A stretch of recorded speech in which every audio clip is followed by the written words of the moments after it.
makadii varimi ko mbeu matenga here? Tiri kukurudzira kuti mutenge mbeu musati matenga chikafu cheChristmas, nekuti gore rinouya mbeu inoramba ichikupai goho muchikwanisa kuzofidha mhuri yenyu gore rese. Tapinda muno muchitoro tasangana nemadzimai ari kuenda kunodyara mbeu yavo. Tarai muone vakatobata mbeu yavo vakutoenda kunorima. Makadii zvenyu varimi vedu? Aiwa, ndafara chaizvo, mufaro wandinawo. Ndiri kuona makabata mbeu chaiyo. Chazenge chotinetsa tambota tichikura taiziva tsoko tazonoona pane titore iyi tinozama. Saka ichititsanangurira ika murimisi wedu tinokukuonai muchitsanangura kuti zvatachichozayano zvakamira sei. Aiwaka ndo patinodanwa tichidavira zveipapo uri musi weunity day kudai. Tarirai muone vamwe vari kuenda kunodyara mbeu yavo. Saka panyaya yembeu mbiri idzi munoona tsoko manje inenge ichikasika kuibva kudarika mbeu.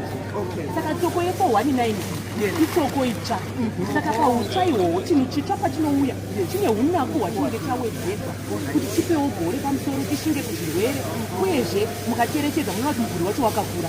Saka iyi tsoko iyi inokwikwidzana saizi yemuguri ne555. Saka iyi yakanaka zvisingaiti, asi inenge yakurumidza kuibva.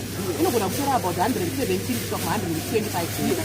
Kana iri mbizi manjenjenje ganda revasana iyi manje iyi kai 513 ndo yakajairwa nevanhu vakawanda nekuti yakarimwa kwenguva refu, asi zvakaonekwa kuti nekushanduka kwaita mwaka zvirwere zvitsva zvaakuuya, saka yakudererwa. Saka takabva taparura iyoyi 555 iyi ukaresha kuona unogona kutofunga kuti ishumba kana kuti nzou kana yekukura kwemuguri wayo, asi inenge yaibva mumazuva mashoma. About 130 days inenge yaibva, zvinenge zvatoitama kutoenda kuchigari. Ende inonaka futi iyoyi green mills, iyoyi kunyangwe nekugreen mills inonaka futi.